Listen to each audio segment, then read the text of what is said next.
Sarangadariya most popular OTT platform అయినటువంటి ఆహాలో stream అవుతున్న ఈ సారంగధర్య మూవీ ఎలా ఉంది ఏంటి అనేది ఈ వీడియోలో డిస్కస్ చేద్దాం. ఓకేనా? అయితే ఇక్కడ ఫస్ట్ ఆఫ్ ఆల్ ఈ మూవీలో స్టోరీ లైన్ ఏంటి అనే విషయానికి వచ్చినట్లయితే గైస్, ఈ మూవీలో మన రాజా రవీంద్ర గారేమో ఒక కాలేజ్లో లెక్చరర్ అనమాట.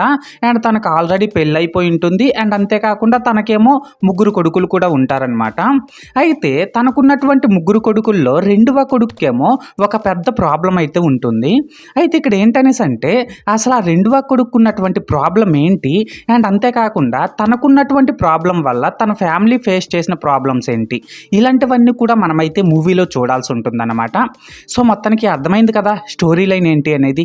అయితే ఇప్పుడు ఈ మూవీలో నాకు కనిపించిన ప్లస్ పాయింట్స్ విషయానికి వచ్చినట్లయితే guys, first and main plus point ఏంటనేసి అంటే ఈ మూవీలో స్టోరీ అండ్ అందులోని మెయిన్ పాయింట్ ఈ రెండు కూడా చాలా ఫ్రెష్గా అండ్ ఇంట్రెస్టింగ్గా ఉన్నాయి. అండ్ ఈ మూవీలో కొన్ని ఎమోషనల్ సీన్స్ కూడా పర్లేదు, కనెక్టబుల్గా ఉన్నాయి అన్నమాట.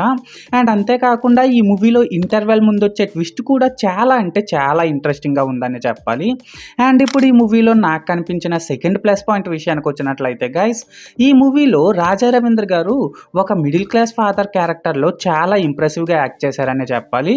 అలాగే ఈ మూవీలో యాక్ట్ చేసిన యాక్టర్స్ అందరూ కూడా పర్లేదు, వాళ్ళ క్యారెక్టర్స్కి తగ్గట్టు బాగానే యాక్ట్ చేశారు. అండ్ మెయిన్గా చెప్పాలంటే ఈ మూవీలో యశస్విని యాక్టింగ్ అయితే నాకైతే చాలా అంటే చాలా బాగా నచ్చింది. అండ్ ఇప్పుడు ఈ మూవీలో నాకు కనిపించిన third and last plus point విషయానికి వచ్చినట్లయితే గైస్, ఈ మూవీకి సినిమోటోగ్రాఫర్గా వర్క్ చేసిన సిద్ధార్థ్ స్వయంభూ గారి సినిమోటోగ్రఫీ కూడా ఫ్రేమ్స్ వైజ్ చూసుకుంటే చాలా న్యాచురల్గా ఉందన్నమాట. అలాగే ఈ మూవీలో ప్రొడక్షన్ వాల్యూస్ కూడా స్టోరీకి తగ్గట్టుగానే ఉన్నాయి. సో మొత్తానికి ప్లస్ పాయింట్స్ విషయానికి వచ్చినట్లయితే ఇదన్నమాట మ్యాటర్. ఓకేనా? అయితే ఇప్పుడు ఈ మూవీలో నాకు కనిపించిన మైనస్ పాయింట్స్ విషయానికి వచ్చినట్లయితే guys, first and main minus point ఏంటనేసి అంటే ఈ మూవీ యొక్క డైరెక్టర్ అయినటువంటి పద్మారావు గారు ఈ మూవీ కోసం సెలెక్ట్ చేసుకున్న స్టోరీ అయితే బాగానే ఉన్నప్పటికీ దాన్ని ప్రజెంట్ చేసిన విధానం మాత్రం పరమ బోరింగ్గా ఉందన్నమాట. అలాగే ఈ మూవీలో కొన్ని ఎమోషనల్ సీన్స్ అయితే కొద్దిగా పర్లేదు, కానీ ఇంకొన్ని ఎమోషనల్ సీన్స్ అయితే అస్సలు బాగాలేవన్నమాట.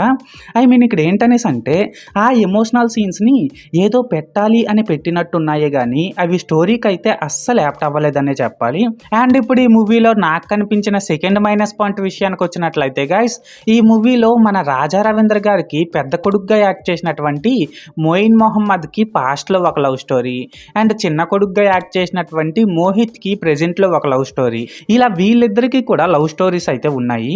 అయితే ఆ లవ్ స్టోరీస్ని ఇంకా స్ట్రాంగ్గా ఎస్టాబ్లిష్ చేసి మనకు ప్రజెంట్ చేసి ఉంటే బాగుండేదేమో అని అయితే నాకు అనిపించింది. అలాగే ఈ మూవీలో క్లైమాక్స్ ఎపిసోడ్ కూడా చాలా అంటే చాలా వీక్గా ఉందన్నమాట.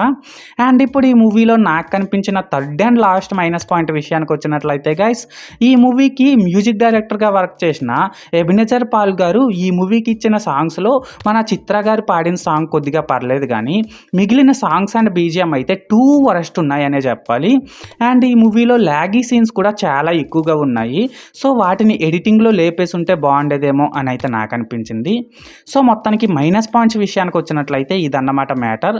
అయితే ఇక్కడ ఓవరాల్గా ఏంటంటే గైస్, ఈ సారంగధర్య మూవీ బాగుందా బాగాలేదనేసి అంటే ఈ మూవీలో అక్కడక్కడ వచ్చే ఎమోషనల్ సీన్స్ కోసం అండ్ ఇంటర్వెల్ ముందు వచ్చే ట్విస్ట్ కోసం, ఈ రెండింటి కోసం అయితే ఈ మూవీని మనమైతే ఒకసారి చూసేయచ్చు.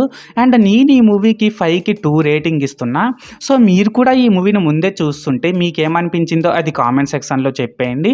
అండ్ అంతేకాకుండా మీరు ఈ మూవీకి ఎంత రేటింగ్ ఇస్తారో అది కూడా కామెంట్ సెక్షన్లో చెప్పేయండి. ఓకేనా? This is Lokesh signing out. జై హింద్.